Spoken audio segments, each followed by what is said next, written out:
that behind the scenes. Please welcome the Fantastic Four.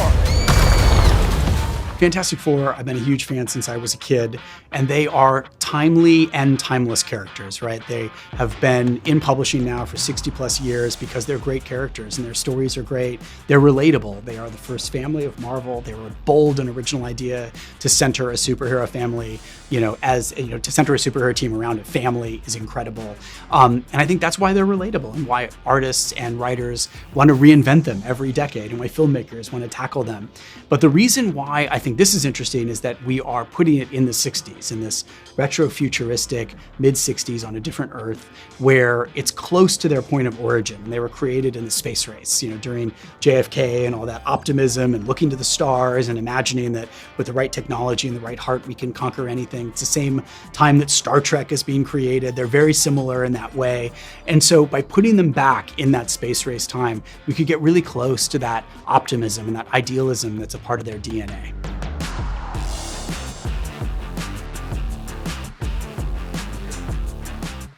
As a family and as a world, we face the threat via the herald of the Silver Surfer that Galactus, an unidentifiable space god, is going to eat our planet unless we give him our son, our newborn.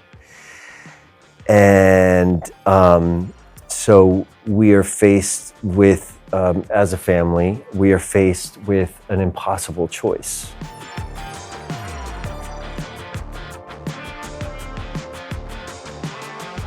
Matt Shakman, I think, worked harder on this film than anyone I've ever been around in a working professional space. I mean, he just, even when I would say, I've been thinking this thing about the scene and could we chat about it? He'd be Zooming with us on a Sunday night when he'd had no sleep and he was preparing for the week ahead. I mean, he just put his heart and soul into it and was fiercely committed to realizing it.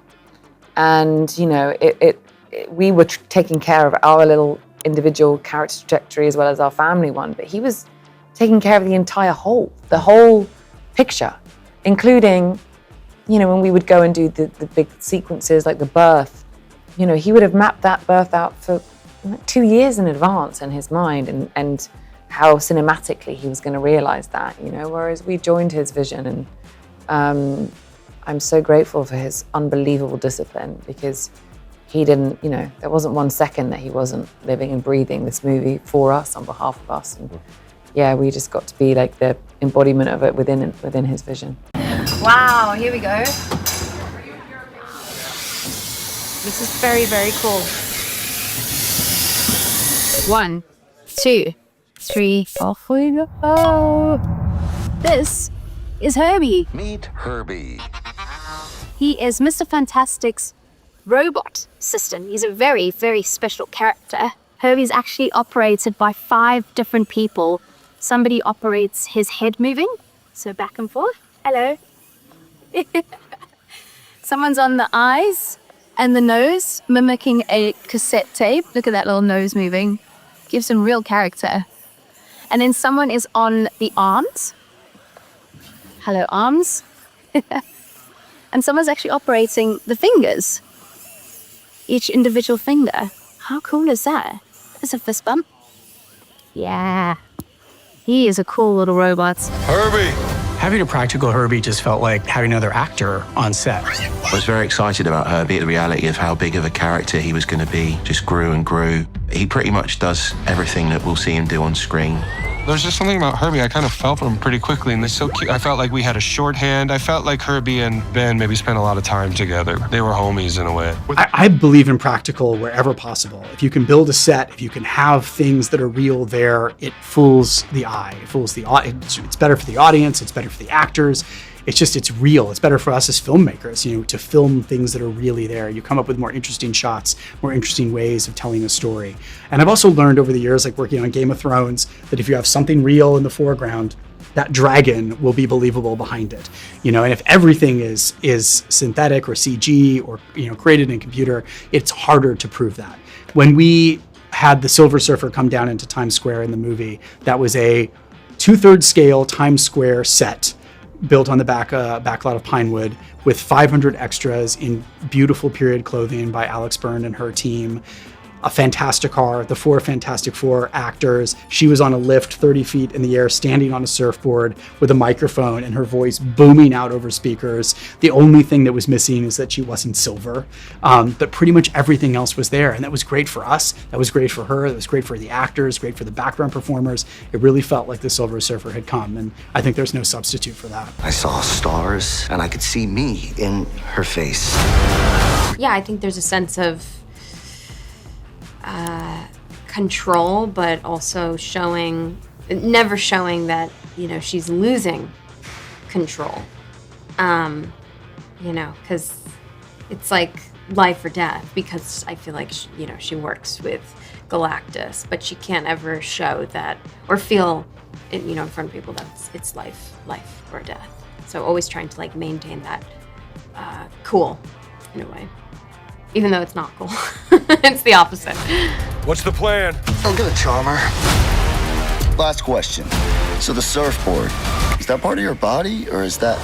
So she dumped you already? Well, Galactus in the movie, I play Galactus, who is a 14 billion year old cosmic vampire who hasn't spoken for millions of years before the events of this movie. He's the devourer of worlds. And he's a cosmic entity. And it's required that he survives to keep a cosmic balance in the world.